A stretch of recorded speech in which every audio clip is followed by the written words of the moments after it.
Have you ever experienced severe turbulence while flying high above the clouds?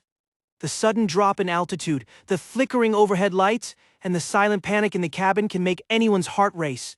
It is a terrifying moment where we realize just how fragile we are up in the sky. But what if the real nightmare started only after the plane finally landed? Imagine surviving a rough flight and stepping out of the cabin, only to find the world has completely changed.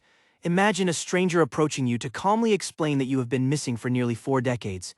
It sounds like the plot of a hit TV show or a science fiction movie, yet this is the exact scenario associated with one of the most famous mysteries in aviation history. Welcome to the baffling legend of Pan Am Flight 914, a story that has kept millions of people guessing for years. Today, we are going to dive deep into this unbelievable tale of time travel, portals, and government secrets. We will look at the chilling sequence of events, the supposed evidence, and the shocking truth behind it all. Make sure to stay tuned until the very end, because the reality is far more fascinating than you might think. Our journey begins on a warm summer day, specifically on July 2nd, 1955. A sleek Douglas DC-4 aircraft taxied down the runway at a busy airport in New York City. On board were 57 excited passengers looking forward to a relaxing vacation, alongside 4 dedicated crew members. The flight plan was simple and routine, directing them south toward the sunny beaches of Miami, Florida. The takeoff was smooth, and the twin-engine propeller plane quickly reached its cruising altitude. Under clear blue skies, the passengers settled in for what was expected to be a brief and pleasant journey. Family members back home in New York went about their day, expecting a phone call in just a few hours. No one had any reason to suspect that this ordinary flight was about to deviate into the unknown. Approximately 3 hours into the journey, something went terribly wrong. As the plane flew over the Atlantic Ocean, it suddenly and silently vanished from all radar screens. Air traffic controllers in both New York and Miami tried desperately to establish radio contact, but they received only static. It was as if the massive metal bird had simply evaporated into thin air without leaving a single trace. An intensive search and rescue mission was launched immediately by the United States Coast Guard and military forces. Ships and airplanes scanned thousands of square miles of open ocean, looking for debris, oil slicks, or lifeboats. Despite days of relentless searching, they found absolutely nothing. Eventually, the authorities were forced to assume the worst, concluding that the plane had suffered a catastrophic failure and plunged into the sea. The airline company eventually compensated the grieving families for their tragic loss, and the files were quietly archived. Decades passed, and the memory of the lost flight slowly faded into the history books. Relatives grew old, and the world moved forward into a brand new era of technology and jet engines. Then, 37 years later, the impossible happened. We now jump forward in time to May 21, 1992 at Caracas International Airport in Venezuela. It was a completely normal morning for the air traffic control team, who were managing the busy South American airspace. A controller named Juan de la Corte was monitoring his radar screen when he noticed a strange anomaly. An unidentified aircraft had suddenly appeared out of nowhere, flying directly toward the airfield. The mystery deepened as the aircraft came into visual range of the control tower. Instead of a modern jet airliner, the controllers were staring at an ancient propeller-driven Douglas DC-4. Juan de la Corte quickly picked up his microphone to establish contact with the mysterious pilot. Over the radio, a confused and anxious voice finally responded to the tower's queries. The pilot identified himself as the captain of Pan Am Flight 914, originating from New York and heading to Miami. He sounded utterly bewildered, asking the tower controllers where they were located and why the surrounding landscape looked so unfamiliar. Juan de la Corte calmly explained that they were over Caracas, Venezuela, and asked for the flight's scheduled landing details. The captain replied that they were scheduled to land in Miami at 9:55 in the morning on July 2nd, 1955. A heavy silence fell over the air traffic control room as the staff processed this bizarre statement. Juan de la Corte took a deep breath, trying to keep his voice steady as he delivered the shocking news. He told the pilot that the current date was actually May 21, 1992. Upon hearing this, the pilot gasped, and the sounds of panicked passengers could be heard in the background. The captain refused to believe the controller, screaming that it was impossible and demanding to know what was happening.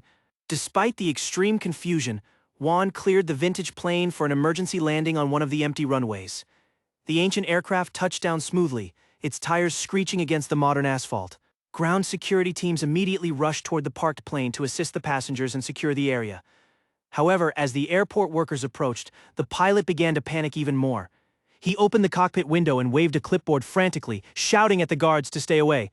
The radio picked up his terrified voice as he announced that they were leaving immediately. Before anyone could stop him, the pilot restarted the engines and the powerful propellers began to spin violently. He taxied the plane back onto the runway without any authorization from the control tower. Within moments, the vintage DC-4 lifted off into the Venezuelan sky, disappearing into the clouds as quickly as it had arrived. Military jets were scrambled to intercept the mystery aircraft, but they found no trace of it in the sky. According to some versions of the legend, the story does not end in Venezuela. Some reports claim that Flight 914 actually landed at Miami International Airport just a few hours later. Amazingly, none of the 57 passengers or the crew had aged a single day since 1955. They were eventually reunited with their shocked and elderly relatives, leaving scientists completely baffled. This incredible tale of time travel and dimensional portals has captured the imagination of people all over the world. It raises so many mind-bending questions about physics and the limits of our reality. Could a plane really pass through a wormhole and skip 37 years into the future? Or is there a much more logical, earthly explanation for this legendary mystery? To find the truth, we have to look past the internet rumors and investigate the actual source of the story. If you dig deep enough into old archives, you will find that the tale was first published by a specific newspaper. This paper was called the Weekly World News, a famous American tabloid known for printing highly sensationalized stories. They were notorious for creating fictional articles about aliens, monsters, and supernatural occurrences. The story of Flight 914 was actually published multiple times by the tabloid, with several major contradictions. In the original 1985 article, the plane supposedly traveled 30 years into the future, landing in 1985. However, when they reprinted the story in 1992, they changed the timeline to 37 years. The tabloid even used completely different photos of the air traffic controller, Juan de la Corte, in different editions. Despite being a complete work of fiction, the story quickly took on a life of its own over the decades. It was shared on early internet forums, translated into multiple languages, and presented as a historical fact on various video platforms. People wanted so desperately to believe in the impossible that they ignored the clear evidence of a hoax. Even today, many conspiracy theorists claim that the government stepped in to cover up a real temporal anomaly. There is also a famous detail about a physical artifact left behind during the chaotic incident in Caracas. Some versions of the story claim that the pilot dropped a pocket-sized calendar from 1955 onto the runway. This calendar was collected by investigators and kept in a secure government facility as proof of the event. While it makes for a fantastic climax, no such artifact has ever been verified by any official aviation authority. So what do you think about this incredible legend of aviation and time travel? Do you believe there is a tiny grain of truth hidden beneath the tabloid sensationalism? Or is it simply a brilliant piece of creative writing that managed to fool the entire world for decades? Share your thoughts and theories in the comments section below, and let us start a fascinating discussion. If you enjoyed this deep dive into the mysteries of the sky, make sure to hit that like button. Don't forget to subscribe to the channel and turn on notifications so you never miss another thrilling adventure. Share this video with your friends who love a good mystery, and we will see you in the next one. Thank you for watching, and keep looking up at the stars.